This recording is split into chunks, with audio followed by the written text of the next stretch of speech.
Reporter exclusive. Alappuzha ചേർത്തലയിലെ ബിന്ദു പത്മനാഭൻ തിരോധാന കേസിൽ നിർണായക വെളിപ്പെടുത്തലുമായി വീട്ടമ്മ. ബിന്ദുവിനെ കൊലപ്പെടുത്തിയത് സെബാസ്റ്റ്യൻ എന്ന കടക്കരപ്പള്ളി സ്വദേശി ശശികല. കേൾക്കാം. എൻ്റെ ഒരു വോയിസ് ക്ലിപ്പാണുള്ളത്. അത് എൻ്റെ വസ്തു വാങ്ങിക്കാൻ വന്നപ്പോഴുള്ള ആ ബ്രോക്കറിൻ്റെ കയ്യിൽ നിന്നാണ് എനിക്കത് കിട്ടിയത്. ഞാനത് റെക്കോർഡ് ചെയ്ത് വെക്കുകയും ക്രൈംബ്രാഞ്ചിന് കൊടുക്കുകയും ചെയ്തു. സെബാസ്റ്റ്യനും ഫ്രാങ്ക്ലിൻ എന്ന് പറയുന്ന എൻ്റെ അയൽവാസിയായ ഫ്രാങ്ക്ലിനും സെബാസ്റ്റ്യനും കൂടിയാണ് പള്ളിപ്പുറത്തെ വീടിൻ്റെ ബാത്റൂമിലിട്ട് ബിന്ദുവിനെ കൊന്നെന്നാണ് ആ വോയിസിൽ പറയുന്നത്. അത് വർഷമൊന്നും പറയുന്നില്ല, കൊന്ന് അവൾ ജീവിച്ചിരിപ്പില്ല എന്നാണ് പറയുന്നത്. അപ്പം ഞാൻ വെറുതെ ജസ്റ്റ് ഒന്ന് ചോദിച്ചാണ്, ഈ ബിന്ദുവിനെ അറിയുക നിങ്ങളൊന്ന് ചോദിച്ചപ്പോഴത്തേക്ക് പറഞ്ഞു പിന്നെ ബിന്ദുവിനെ അറിയും. അപ്പൊ ഞാൻ ചോദിച്ചാൽ എങ്ങനെ അറിയുമെന്ന് ചോദിച്ചപ്പോഴാണ് പറഞ്ഞത് ബിന്ദുവിന്റെ വീടുമായിട്ട് നല്ല സഹകരണമായിരുന്നു, സോഡാപ്പനപ്പം വഴി കൊണ്ടുപോയതാണ്.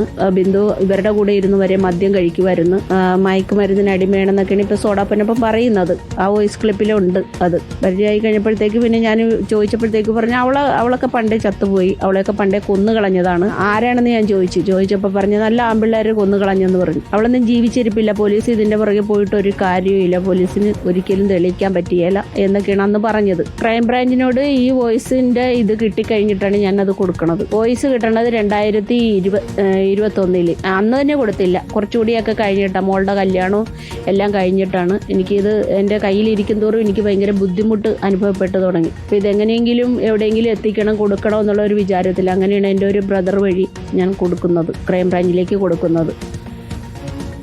ശരത് എസ് എസ് ചേരുന്നു നമുക്കൊപ്പം. Sarath S S, good evening. വലിയ ഒരു വെളിപ്പെടുത്തലാണ്. കാരണം കൊന്നതിന് തെളിവ് തേടിക്കൊണ്ട് അന്വേഷണ സംഘം ഇങ്ങനെ സെബാസ്റ്റ്യനോട് ആവർത്തിച്ച് ചോദിക്കുമ്പോഴാണ് കൊന്നു. അതിൽ നിർണായക വെളിപ്പെടുത്തലല്ലേ അയൽവാസി ഇപ്പോൾ നടത്തുന്നത്?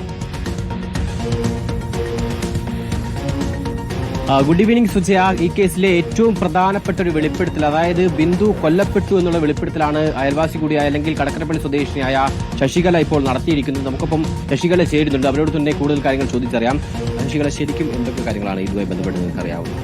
ഇത് ബിന്ദുവിനെ കൊന്നതാണെന്നുള്ളത് 2021 എനിക്ക് കിട്ടിയ വോയിസ് ക്ലിപ്പിൽ നിന്ന് ഞാൻ മനസ്സിലാക്കിയതാണ്. സോഡാപ്പനപ്പൻ എന്ന് പറയുന്ന സ്ഥല ബ്രോക്കർ എൻ്റെ വസ്തു എടുക്കാനായിട്ട് വന്നു. സുമേഷ് എന്ന് പറയുന്ന ഒരാളെയും കൊണ്ടാണ് എൻ്റെ വീട്ടിൽ വന്നത്. 31 ലക്ഷം രൂപയ്ക്ക് കച്ചവടം ഉറപ്പിക്കുകയും 1000 രൂപ ടോക്കൺ തരികയും ചെയ്തു. അത് കഴിഞ്ഞിട്ട് നമുക്ക് എഗ്രിമെൻ്റ് ഒന്നും വേണ്ട, നമുക്ക് നേരിട്ട് തന്നെ പ്രമാണം നടത്താമെന്നും പറഞ്ഞ് ഇവർ പോവുകയും ചെയ്തു. പോയിട്ട് അടുത്ത ആഴ്ച നമുക്ക് ഇതിൻ്റെ പ്രമാണത്തിനുള്ള കാര്യങ്ങളെല്ലാം റെഡിയാക്കി വെച്ചേര്, പ്രമാണത്തിൻ്റെ കോപ്പി, കരടച്ച രസീത് ഇതെല്ലാം എടുത്ത് വെച്ചേര്, നമുക്ക് അടുത്ത ആഴ്ച തന്നെ പരിപാടി നടത്തിയേക്കാന്ന് പറഞ്ഞ് പോയ ആളുകൾ 2 ആഴ്ചയായിട്ടും കാണാതെ വന്നപ്പോഴാണ് ഞാൻ വീണ്ടും ഈ സോഡാപ്പനപ്പനെ ബ്രോക്കറിനെ വിളിക്കണത്. വിളിച്ചപ്പോഴത്തേക്ക് എന്നോട് പറഞ്ഞത് സുമേഷ് എന്ന് പറയുന്ന ആള് ചെന്നൈയിൽ പോയി. ബിന്ദുവിന്റെ കേസിൽ ശരിക്കും എന്തൊക്കെയാണ് സോഡാപ്പനപ്പൻ അതാണ് പറഞ്ഞു വരുന്നത്, അതിലേക്കാണ് ഞാൻ വരുന്നത്. അപ്പൊ ഈ സുമേഷ് എന്ന് പറയുന്ന ആളെ വിളിച്ചിട്ട് പിന്നെ അയാൾ ചെന്നൈയിലാണ്, ചെന്നൈയിൽ നിന്ന് വന്നു കഴിഞ്ഞാൽ ഉടനെ നമുക്ക് പ്രമാണം നടത്താമെന്ന് പറഞ്ഞു. അത് കഴിഞ്ഞിട്ടും ഒരാഴ്ച കഴിഞ്ഞിട്ട് പിന്നെയും ആള് വരാഞ്ഞുകൊണ്ട് ഞാൻ വീണ്ടും വിളിച്ചു. സോഡാപ്പനപ്പനെ വിളിച്ചപ്പോഴത്തേക്ക് ഞാൻ ചോദിച്ച ഇതാണ്, ചേട്ടാ ഞങ്ങളുടെ അയൽവാസിയായ ഫ്രാങ്ക്ലിൻ ഇതിൽ ഇടപെട്ടിട്ടുണ്ടോ എന്ന് ചോദിച്ചപ്പോഴത്തേക്ക് എനിക്കൊരു സംശയം ഉണ്ടായിരുന്നു. ഫ്രാങ്ക്ലിൻ ഇടപെട്ടായിട്ടായിരിക്കും ഇങ്ങനെയൊക്കെ നീട്ടി കൊണ്ടുപോകണമെന്ന് എനിക്ക് സംശയം തോന്നിയത് കൊണ്ടാണ് ഞങ്ങൾ വിളിച്ചു ചോദിച്ചപ്പോഴത്തേക്ക് പറഞ്ഞു ഫ്രാങ്ക്ലിൻ ഒന്നും ഇടപെട്ടിട്ടൊന്നുമില്ല, ഇത് ഞങ്ങളുടെ സ്വന്തം ഇഷ്ടപ്രകാരം തന്നെ വന്നതാണ്, കച്ചവടം നടക്കും, കാശുണ്ട്, നമുക്ക് ഒരു കാര്യം ചെയ്യാൻ ഞാൻ വണ്ടി വിളിച്ചുകൊണ്ട് വരാം, സുമേഷിൻ്റെ വീട്ടിൽ പോകാം, സുമേഷിൻ്റെ കയ്യിൽ ഒത്തിരി പണങ്ങളുണ്ട്, ഇഷ്ടംപോലെ പണം അവൻ്റെ കയ്യിലുണ്ട്, അവൻ്റെ സാമ്പത്തിക ബുദ്ധിമുട്ടൊന്നുമില്ല, കാശ് ഇഷ്ടം പോലെയായിട്ട് നമുക്ക് ചെന്ന് കഴിഞ്ഞാൽ എന്നാൽ കാശുമായിട്ട് നിനക്ക് തിരിച്ചു പോരാന്ന് പറഞ്ഞു. അപ്പോഴും ഞാൻ പറഞ്ഞ ഒരു കാര്യം ഇതാണ്, എൻ്റെ വസ്തു വിൽക്കണേന് ഞാൻ സുമേഷിൻ്റെ വീട്ടിൽ ചെന്ന് കാശ് മേടിക്കേണ്ട കാര്യം എന്താണ്, എൻ്റെ വസ്തു വിൽക്കുമ്പോൾ എൻ്റെ വീട്ടിൽ കൊണ്ടുവന്ന് കാശ് തന്ന് ഇടപാട് തീർക്കണമെന്ന് പറഞ്ഞു. അന്ന് മുതലാണ് എനിക്ക് സംശയം തോന്നിയത് സോഡാപ്പന. അപ്പോഴാണ് പിന്നെ അതിന് മുന്നേ, ഇത് പറയണതിന് മുന്നേ തന്നെ സോഡാപ്പനപ്പനെ ഒരു പ്രാവശ്യം വിളിച്ച് ഇങ്ങനെ ഫ്രാങ്ക്ലിൻ ഉണ്ടാ ഇതിൽ ഇടപെട്ടിട്ടുണ്ടാന്ന് ചോദിച്ചപ്പോഴാണ് പറഞ്ഞ ഇല്ല, പിന്നെ ഇത് ഒരു കാര്യവും ഇല്ലാതെ ഈ ബിന്ദു പത്മനാഭൻ്റെ കാര്യം പുള്ളി തുറന്ന് പറയുകയാണ് ചെയ്തത്. ഞാൻ ഒന്നും ചോദിച്ചിട്ടല്ല, ഒരു വകയും ഞാൻ ചോദിച്ചില്ലായിരുന്നു. പക്ഷെ പുള്ളി എന്തോ ഒരു ദൈവനിശ്ചയം പോലെ എന്നോട് ഇങ്ങനെ സംസാരിച്ചപ്പോൾ ഞാൻ പറഞ്ഞു ഒരു നിമിഷം എന്ന് പറഞ്ഞു വെച്ച് ഞാൻ അത് റെക്കോർഡാക്കിയാണ് ചെയ്തത്. എനിക്ക് തോന്നി പുള്ളിയുടെ റൂട്ട് അങ്ങോട്ടാണെന്ന് മനസ്സിലായപ്പോൾ ഞാനത് റെക്കോർഡിലാക്കി. ആ റെക്കോർഡ് എൻ്റെ കയ്യിലിരുന്നിട്ട് എൻ്റെ സഹോദരൻ വഴി ഞാനത് ക്രൈംബ്രാഞ്ചിന് അന്നേ കൈമാറി. വോയിസ് റെക്കോർഡ് നമുക്കൊന്ന് കേൾക്കാൻ കഴിയും. പിന്നെ അതിൽ വെളിപ്പെടുത്തിയിരിക്കുന്നത് പിന്നെ പള്ളിപ്പുറത്തെ സെബാസ്റ്റ്യനും സുജയ, വോയിസ് റെക്കോർഡ് നമുക്ക് കേൾക്കാൻ സാധിക്കും. ഞാനിപ്പോൾ അത് PCR നേരത്തെ കൈമാറിയിട്ട് അതുകൂടി ഒരുപക്ഷെ പ്ലേ ചെയ്താൽ അതാണ് ഏറ്റവും പ്രധാനപ്പെട്ടത്. പൊന്നപ്പനും അതുപോലെ തന്നെ ഇവരും തമ്മിൽ സംസാരിച്ച ഒരു വോയിസ് റെക്കോർഡാണ്. അക്കാര്യത്തിൽ ഒരു കാര്യം കൂടി ചോദിക്കാം ശരത് അവരോട്. അതായത് ഈ ബിന്ദു പത്മനാഭനെ ഇവർക്ക് നേരിട്ടറിയാവുന്ന ഒരാളാണല്ലോ. അപ്പോൾ ബിന്ദുവിനെ അപായപ്പെടുത്തുന്നതിലേക്ക് അല്ലെങ്കിൽ ബിന്ദുവിനെ അവിടെ കൊണ്ടുവന്നത് അല്ലെങ്കിൽ എന്താണ് ഏത് രീതിയിലാണ് ഇവർ ഈ ആളുകളെ സ്ത്രീകളെ അവിടെ കൊണ്ടുവന്ന് കൊലപ്പെടുത്തി സ്വത്ത് തട്ടിയെടുക്കുന്നതിന് വേണ്ടിയിട്ടുള്ള ഇവരുടെ നീക്കങ്ങളുടെ ഒരു രീതി എങ്ങനെയാണ്? അതേക്കുറിച്ച് ഇവർക്ക് എന്തെങ്കിലും അറിയാമോ? ഈ സെബാസ്റ്റ്യനും ഈ സംഘക്കും ഈ പറഞ്ഞ ഫ്രാങ്ക്ലിൻ ഉൾപ്പെടെയുള്ള ടീം അവരുടെ പ്രവർത്തനം എങ്ങനെയായിരുന്നു? ബിന്ദുവിലേക്ക് അവരെങ്ങനെ എത്തുന്നുള്ളത് അങ്ങനെ എന്തെങ്കിലും? മലയാള മനോരമയിൽ വന്ന സപ്ലിമെന്റിൽ കണ്ട് ബിന്ദു തിരോധാനത്തെക്കുറിച്ച് കണ്ടിട്ട് ഞാൻ ഇവരുടെ വീട്ടിൽ ചെന്ന സമയത്ത് ഞാൻ പുള്ളിക്കാരനോട് ചോദിച്ച് ഇങ്ങനെ ബിന്ദു പത്മനാഭന നിങ്ങൾ അറിയുവാന്ന് ചോദിച്ചപ്പോഴത്തേക്ക് പറഞ്ഞ് പിന്നെ ഞാൻ അറിയും, അവളറിയും, അവളുടെ വീട്ടിലൊക്കെ എപ്പോഴും പോകാറുണ്ടായിരുന്നു. ഫ്രാങ്ക്ലിനോട് ഞാൻ ചോദിച്ചപ്പോൾ പറഞ്ഞ് അവളുടെ വീട്ടിൽ ബിന്ദു പത്മനാഭൻ്റെ വീട്ടിൽ ഇവർ ഫ്രാങ്ക്ലിനും സംഘവും എപ്പോഴും പോകാറുണ്ടായിരുന്നു. ഇവരുടെ മുമ്പിൽ ഇരുന്ന് ഇവരും അവളും കൂടി ബിന്ദു പത്മനാഭനും ഉൾപ്പെടെ ഇരുന്ന് മദ്യപിക്കുമായിരുന്നു എന്നൊക്കെ പറഞ്ഞ്. അപ്പോൾ ഞാൻ പറഞ്ഞു ഇങ്ങനെ ഇപ്പോൾ ആ കൊച്ചിൻ്റെ കാണുന്നില്ല എന്ന് പറഞ്ഞപ്പോഴത്തേക്ക് പറഞ്ഞ് അവളൊക്കെ പണ്ടേ ചത്തുപോയി, അതൊക്കെ കൊന്നു കളഞ്ഞെന്ന് പറഞ്ഞു. ഞാൻ ചോദിച്ചാൽ ആര് കൊന്നോന്ന് ചോദിച്ചു. ഞാൻ പേടിച്ചു പോയി. ആര് കൊന്നോന്ന് ചോദിച്ചപ്പോഴത്തേക്ക് പറഞ്ഞ് പിന്നെ അതിനൊക്കെ നല്ല ഉശിരുള്ള ആൺപിള്ളേർ പണ്ടേ കൊന്നു കളഞ്ഞ്, പോലീസിന് വേറെ പണിയൊന്നും ഇല്ലാഞ്ഞിട്ട് നടക്കണതാണ് എന്ന് പറഞ്ഞു.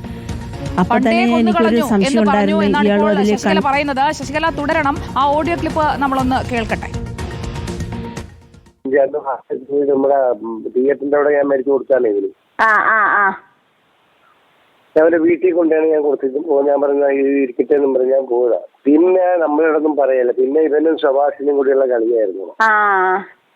അവിടെ സെബാസ്റ്റിനായിട്ട് പോയി സെബാസ്റ്റിന്റെ കാരണത്തിട്ട് അവളടിച്ച് ഇവനോടി നമ്മുടെ സോഡാക്കട അന്ന് വന്നവിടെ. എന്നിട്ട് ഞാൻ പറഞ്ഞു എന്റെ കാരണത്തിട്ട് ആരാണ് ഓടിച്ചത്? അത് സിന്ധുവാണ്. ഞാൻ പറഞ്ഞ എന്താ കാര്യം? അത് ഇവിടെ ആവശ്യമില്ലാത്ത കാര്യം അവരടിച്ചതിൽ ഭാഗ്യക്കുറവൊന്നും ഇല്ല, അടിച്ചോട്ടെ. അത് കഴിഞ്ഞ് പിന്നെ ഞങ്ങൾ ആ വീടും സ്ഥലമൊക്കെ വിറ്റതിന് ശേഷം ഇവർ രണ്ടുപേരും പിന്നെ അവിടെ നിന്ന് മാറിയതായി. ഇത് അവന്റെ കിടക്കയുടെ അടിയിൽ നിന്നാണ് ഇവര് മൊത്തം അവന്റെ അച്ഛൻ അമ്മയും കൂടി വെച്ചിരുന്ന കാശ് മുഴുവൻ ഇയാടയിലാണ് വന്നത്. ഇവര് രണ്ടുപേരും വന്നു.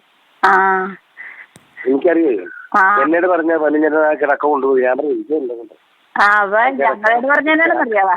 ഞങ്ങളോട് പറഞ്ഞ ഇയാളൊക്കെ അറിയാതെ പൊന്നപ്പഞ്ചേട്ടൻ ചെന്ന് അവിടെ ചെന്ന് പിന്നെ ഈ ഗ്യാസ് കുറ്റി വരെ എടുത്തോണ്ട് പോയെന്നാണ് പറയുന്നത്.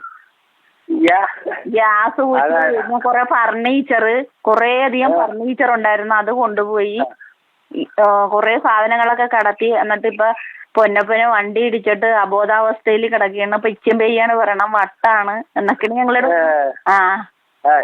ഇവൻ അങ്ങനെയല്ല. ഇവനെ അവിടെ വന്ന് ഞാൻ കൊണ്ട് പരിചയപ്പെടുത്തിയതിനു ശേഷം സോഡാ പൊന്നപ്പൻ, ഈ സോഡാ പൊന്നപ്പനെ പിടിച്ചാൽ കാര്യങ്ങളൊക്കെ കൃത്യമായിട്ട് മനസ്സിലാകുമല്ലോ. സ്വത്ത് തട്ടിയെടുക്കുന്നതിന് വേണ്ടിയാണ് ഈ പൊന്നപ്പൻ അടക്കം ഇവരെല്ലാവരും ചേർന്ന് പ്രവർത്തിച്ചത്. ഈ ഓഡിയോ ശശികല ഇപ്പോൾ കൈമാറിയല്ലോ അല്ലെ ക്രൈംബ്രാഞ്ചിന്?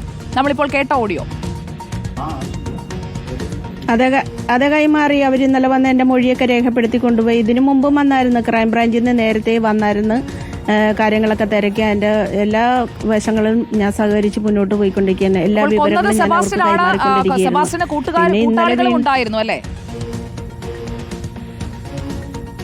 കൂട്ടാളികളും ഉണ്ടായിരുന്നു. എനിക്ക് പണ്ട് മുതൽ സംശയം ഉണ്ടായിരുന്നു ഇതിന്റെ പിന്നിൽ ഒന്നുമല്ല രണ്ടുമല്ല, ഇതിന്റെ പിന്നിലൊക്കെ വേറെ ആൾക്കാരുണ്ടായിരുന്നു. ഇവർക്കൊക്കെ ഇത്ര പെട്ടെന്ന് സാമ്പത്തികം വന്ന് ചേരുകയും ഇവരിത്രയും സമ്പത്ത്, ഈ പുള്ളി ഫ്രാങ്ക്ലിൻ എന്ന് പറയുന്ന ആള് ഞങ്ങളോട് പറഞ്ഞിരുന്നത് 50 ലക്ഷം രൂപ പലിശക്ക് കൊടുത്തിട്ട് 50,000 രൂപ ഒരു മാസം പലിശ കിട്ടുന്നുണ്ട്. അങ്ങനെയാണ് വാടക വീടുകളിലൊക്കെ താമസിച്ചിരുന്നത് എന്നാണ് പറഞ്ഞിരുന്നത്.